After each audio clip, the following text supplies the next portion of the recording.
Bonjour et bienvenue sur Contre Pop Culture. Aujourd'hui nous allons parler de romans et plus particulièrement de beaux romans classiques illustrés, plutôt du côté bien sûr de la fiction de l'imaginaire. Vous savez que moi j'aime beaucoup vous présenter de très grands classiques en version illustrée et là j'ai 5 très belles pépites à vous présenter. On commence avec une nouvelle collection qui est parue récemment chez Futuropolis, ça s'appelle en association avec Gallimard, La Petite Littéraire, pour vous présenter des œuvres illustrées. Et là, c'est Paul et Gaëtan Brizzi qui ont fait récemment L'Enfer de Dante, que vous avez présenté dans les BD, qui adapte Edgar Allan Poe, Double assassinat dans la rue Morgue, un classique, suivi de 2 nouvelles, La vérité sur le cas de Monsieur Valdemar et Le portrait ovale. Ça coûte 16,90 € et en fait ce double assassinat dans la rue Morgue est considéré comme la première nouvelle policière et qui a fortement influencé Sherlock Holmes. Vous allez voir pourquoi, puisque ça a été écrit avant les histoires de Conan Doyle. Là on a, c'est à Paris, 2 personnes, le narrateur, l'auteur, qui va rencontrer dans une bibliothèque un homme avec lequel il cherche le même livre. Ils ont des goûts communs, ils vont devenir amis, ils vont se mettre à habiter ensemble et les 2 comparses vont être amenés à enquêter sur un meurtre. Enquêter pourquoi? Parce que cet ami qu'il a trouvé, qui s'appelle Dupin, a des capacités incroyables de déduction et d'analyse, et donc il va un petit peu aider et même faire mieux que la police, un peu comme dans Sherlock Holmes, donc je vous disais. Et donc cette scène de crime où on retrouve 2 femmes horriblement assassinées qui habitent au 2e ou 3e étage d'une maison. On se demande, on n'a pas retrouvé les meurtriers, comment ils ont pu rentrer dans à cet étage et comment ils ont pu faire un meurtre aussi horrible. Et donc du coup, voilà, ils vont mener l'enquête. Ça dure à peu près 85 pages et c'est vrai que ça annonce beaucoup d'autres enquêtes qu'on a pu voir, et donc c'est très intéressant et voilà, c'est une très jolie nouvelle illustrée. Puis nous avons 2 autres nouvelles illustrées, La vérité sur le cas de Monsieur Valdemar, où ce personnage est en train de mourir, on va lui faire du magnétisme pour l'empêcher de mourir, donc un côté un peu fantastique bien sûr chez Poe et très sombre. Puis une histoire, Le portrait ovale, qui est assez courte, sur un portrait qui semble être vivant. Voilà, donc en tout il y a 122 pages, et c'est vrai que c'est très sympa. Il y a d'autres titres qui sont déjà sortis dans cette collection La Petite Littéraire, chez Futuropolis, et on va suivre tout ça avec beaucoup d'intérêt. Ensuite, on va passer avec une superbe édition chez Calidor de Salammbô de Gustave Flaubert, illustré par Suzanne Raphaël Lagneau et les dorures. Voilà, c'est vraiment un bel objet en édition en dur. Salammbô, écrit en 1862, un des chefs-d'œuvre de Gustave Flaubert. Voilà, l'histoire de guerre, d'amour, de trahison dans Carthage au IIIe siècle avant Jésus-Christ, et où vous avez une histoire entre Mathô et Salammbô, une histoire d'amour avec sur fond de guerre, puisque Carthage en ruine ne peut plus payer ses mercenaires qui se rebellent contre la ville, et donc il y a des guerres, et ce livre a eu le prix Imaginal 2023 des plus belles illustrations, ça vient tout juste d'être primé, et c'est vrai que ces illustrations sont vraiment très très belles. Voilà, même la mise en page du livre est très classe, très chic, et tous les dessins sont vraiment très jolis, très précis, et ça donne énormément de chic à ce livre qui a été très souvent illustré après la vie de Flaubert, puisqu'il ne voulait pas que ce soit illustré au départ, et vous voyez que c'est vraiment magnifique. Il y a aussi Druillet qui a fait une superbe illustration en BD de Salammbô. Donc il y a un texte qui est vraiment magnifique, un classique de la littérature, plus de 378 pages, une intervention de Thierry Fraisse à la fin pour vous parler de cette très belle édition. Donc voilà, là c'est un sans faute côté édition de ce Salammbô au prix de 39 €. Voilà, si vous avez envie de découvrir un classique de la littérature française, parfaitement illustré et édité, là, faut pas hésiter à y aller tout de suite. Voilà. Ensuite, une autre très très belle collection. Là, on se trouve en 1885, L'île au trésor de Stevenson. Daniel Maguen a sorti des romans classiques illustrés de très très belle qualité, avec une édition en dur, toilée. Donc c'est Riff Rebs qui illustre, Riff Rebs qui fait des superbes dessins, et alors au prix de 39 € aussi. Et bien sûr, L'île au trésor. L'histoire bien connue de Jim Hawkins. Alors vous avez une carte au début, ça met tout de suite dans l'ambiance. La crique du Rhum, la crique du mât de misaine, la colline de la longue vue. Oh oh, matelot.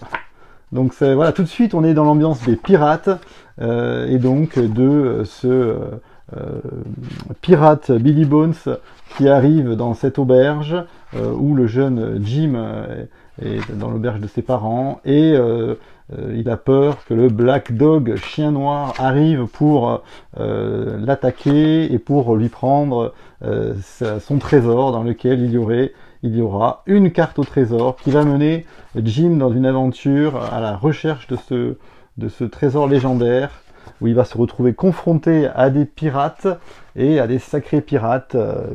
Voilà, sur la route, il va croiser Long John Silver, et puis il y a bien sûr la carte au trésor du légendaire Capitaine Flint, Long John Silver, qui va voilà, poser de sacrés problèmes. Les illustrations, il y en a beaucoup, elles sont très belles. Il y a du noir et blanc, il y a des illustrations aussi dans les pages, comme ça. Il y a à la fin un carnet de croquis de l'auteur, du dessinateur.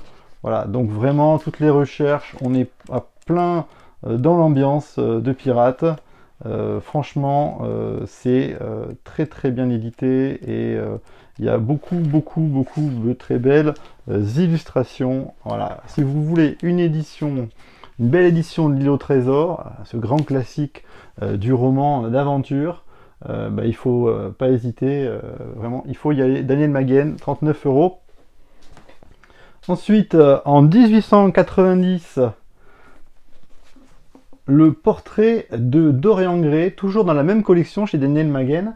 Et pour l'instant, il n'y a que ces deux titres d'édité, d'Oscar Wilde, dessiné par Corominas. Voilà, c'est des traductions à chaque fois qui sont nouvelles, récentes. Ça coûte aussi 39 €. Voilà.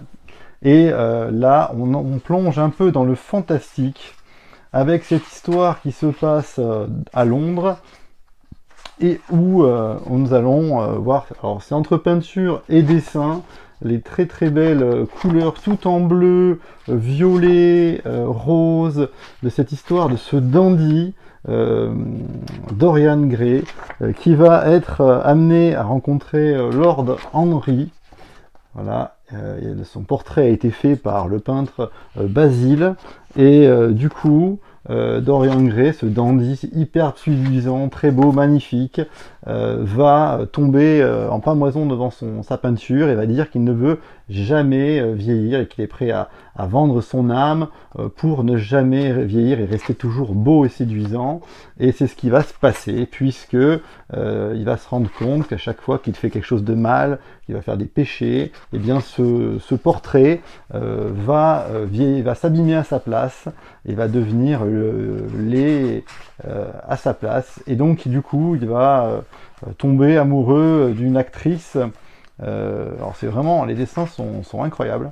J'essaie de vous montrer les plus beaux. Il va tomber amoureux d'une actrice.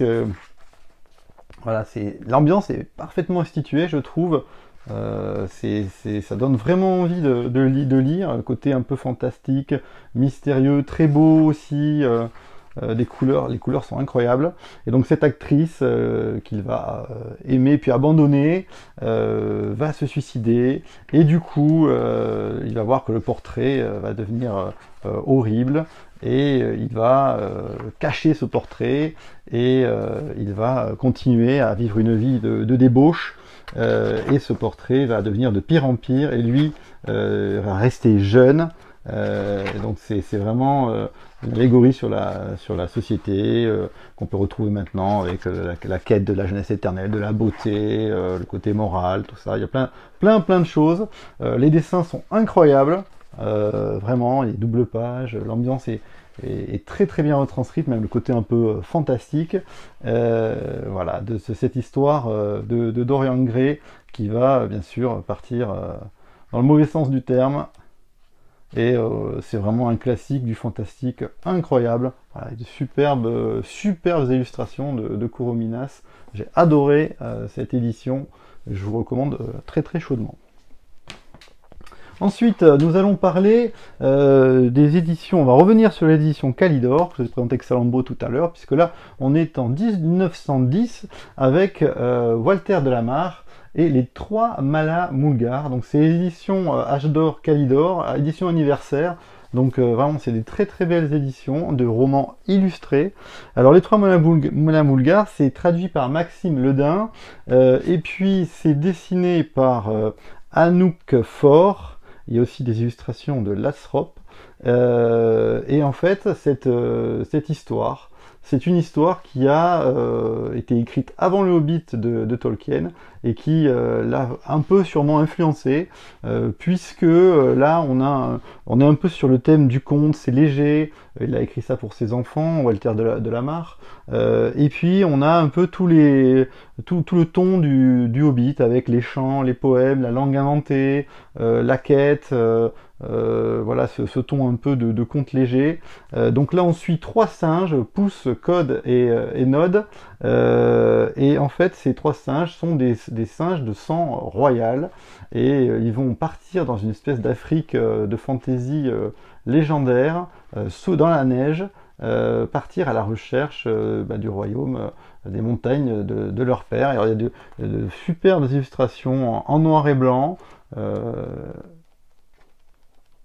Il y a des poèmes, des chants, il y a une langue inventée, il y a vous voyez, de très belles illustrations avec les sons des créatures.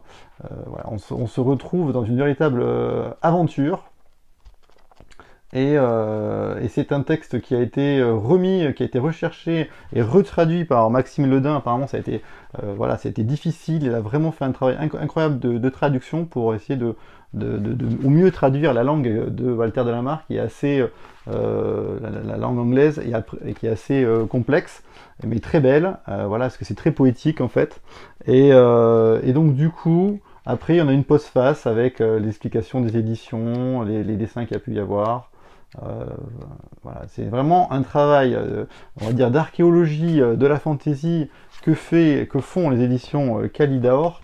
Et il y a eu pas mal de textes, donc tous ceux qui ont envie de revenir aux classiques de la fantaisie, dans de très belles éditions, eh bien il ne faut pas hésiter vraiment à aller sur ces textes-là. Donc il y a toute une collection. Le prix c'est 25 €. Donc là, les 3 Mala Mulgar, c'était vraiment un texte qui était attendu et qui est assez incroyable. Et il vient aussi de sortir, alors ça je l'ai pas encore lu, mais ça a l'air sympa, c'est Stella Benson, Le Fort Intérieur et la sorcière de l'île Moufle, toujours chez Kalidor. Vous voyez, édition anniversaire, toujours avec de très belles éditions. Là, c'est une histoire dans le ton un peu qui est paru en 1919, sur le ton de Mary Poppins, côté un peu Terry Pratchett, Neil Gaiman, qui a pu aussi influencer ces auteurs-là, avec, pareil, des illustrations.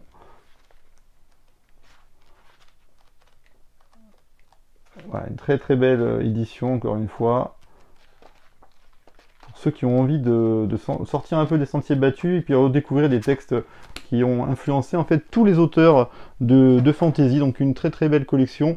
Il y en a plein d'autres, hein. Il y a le Serpent Ouroboros, voilà, j'avais déjà présenté sur la chaîne des éditions de l'âge d'or Kalidor, mais là c'est vrai qu'elles sont encore plus belles qu'avant. Et qu'ils ont encore pas mal de titres à sortir. Et puis c'est vrai que c'est très intéressant ce côté histoire de la fantaisie. Et bientôt je ferai une vidéo, je pense, d'ailleurs sur le thème de la fantaisie et toutes les influences de la fantaisie qui viennent de très loin. Et je pense que la vidéo sera très intéressantes. Voilà pour ces nouveautés romans illustrés. Bientôt de nouvelles vidéos avec, je peux vous le dire, les nouveautés BD qui arrivent du mois. Beaucoup de choses à vous présenter. Et puis un grand thème western à venir sur la chaîne avec pas moins de 2 vidéos qui, je pense, seront intéressantes si vous aimez l'Ouest américain. Voilà, à bientôt sur Contre-Lecture. Au revoir.